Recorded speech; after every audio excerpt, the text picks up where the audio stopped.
Even for the perfect applicant, the traditional applicant, the 528 4.0 student, they're going to get no's from some schools.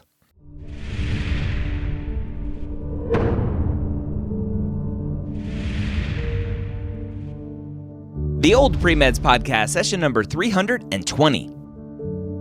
Welcome to the OldPreMeds podcast. My name is Dr. Ryan Gray, your host here every week, where I take your non-traditional questions and answer them here on the podcast. Before we jump in, though, I want to talk about the MCAT Minute brought to you by Blueprint MCAT. If you are starting off your MCAT prep journey and you have no idea where to go, check out the MCAT podcast first and foremost, and then go to blueprintmcat.com, sign up for a free account, and use their free study planner tool to track and figure out your MCAT prep plan. Tell the tool when you're planning on taking the MCAT, let them know what your schedule looks like, and the MCAT study planner tool will spit out, will do its crunching AI, whatever, machine learning, algorithm, magic, and spit out a schedule for you that you can update as you go. All for free at blueprintmcat.com. All right, let's talk about our question today. Our student asks, or the title at least, is the admissions advisor meeting did not go well. I'm a nurse looking to become a physician. I am also 39 years old. I've spoken with admissions advisors at a few different universities, some of whom were super encouraging, but some of whom were really, really not. Today was one that did not go well. With a smile and a perky AF attitude, she said the words, we obviously do not take age into consideration with our applicants, but a lot of potential applicants over 30 decide that it's not worth their time to go through all this training. I didn't ask that. I didn't even allude to that. I just wanted to know if they had support systems in place for non-trads. She also said that while I'm working full-time, I have to take a full-time load of prereqs to get a 4.0, shadow physicians, and volunteer. I realized that that is normal for traditional medical students minus the working full-time part, but it is not doable for me. Other admissions counselors I've spoken with have said that taking one class at a time, as long as I do well, while I'm working full-time as a nurse who sees and interacts with physicians all the time is sufficient. But now I'm discouraged and doubting my decision yet again. I'm just so tired. This one's easy for me. This one's easy. There are going to be 3 different types of people on your journey. They're going to be the ones that are encouraging you. They're going to be the ones that are discouraging you. And then they're going to be the ones that couldn't care less. They're just like, whatever. Okay, great. Go do your thing. All right. You need to stay attracted to the ones who are actively encouraging you. One of the most frustrating things about this path is that there's no one single answer. But that's also the most encouraging thing about this path, because students who have struggled at any point in their journey have a chance. They have the ability to get in front of the right person at the right time and get into medical school and prove themselves, prove that they can be amazing physicians. You are the student who doesn't need to prove anything other than the people who are willing to listen to you. I have a mentor in the space who says, never sell anyone who's not willing to be sold to.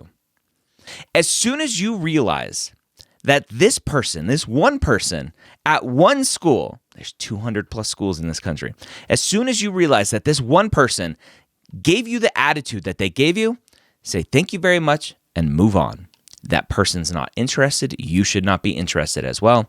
That one answer is not the answer to all the schools. You have to be willing to separate the no's from the never cans for all the schools. There will always be schools who tell you no. Even for the perfect applicant, the traditional applicant, the 528 4.0 student, they're going to get no's from some schools. Do you think they jump on the forum and go, I was told I'm not going to get into school because whatever, right? No, they just go, well, okay, great. I got into 3 other schools. That may sting, right? Rejection hurts. And that's always the hardest part of this process, especially at the beginning. is you're like, do I open up my heart and show you who I am and fear rejection? It's painful. But there are 200 plus schools in this country and many others outside of this country that you could potentially go to. One school or a handful of schools giving you discouraging feedback is just that. You cannot take it and make meaning that no school will take you. You've even said in your post, I've talked to encouraging people. They're like, yeah, fine, do your thing. That's great. Why is this one school getting you down? You just ignore them. It's the same dilemma. I've written several books on this journey, and as I was writing the books and kind of going to forums and listening to other authors and so on and so forth, whatever, the entrepreneurial journey as well, this book author journey where you're putting yourself out there. And if I go onto Amazon, there's like 500 5-star reviews, and then there's the 1 star. Like, but they didn't like me. I'm a terrible person. I have a terrible book, right? Ignoring the other data that has 500 5-star reviews. It's human psychology, right? I understand why you're upset and disappointed. It's human psychology. We don't want to feel rejection. But you can't make that mean that you can't do this path. That you're not destined to be a doctor if that's what you want to do. One school does not speak for all schools. In both directions. The positive attitude school doesn't speak for all of the other schools. The negative attitude school does not speak for all of the other schools. They speak for one school. Maybe several campuses, but they speak for one school. That's all. No more, no less. You can't make it mean anything more than that. So stop asking questions, stop talking to these schools, and just go do. Go do what you need to do to prove academic capability. Go do what you need to do to prove that this is what you want to do. And yes, I do recommend shadowing a little bit. That's it. That's it. There are plenty of people on this path who are getting in at much older ages than you. And yes, you may have found a school or several schools that will discriminate against you because of that. Not technically, because that's illegal, but they will. And that's okay. It just is what it is. All right, that's it for today.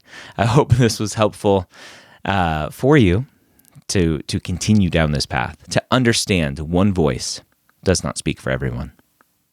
Have a great week. We'll see you next time here on the OldPreMeds podcast.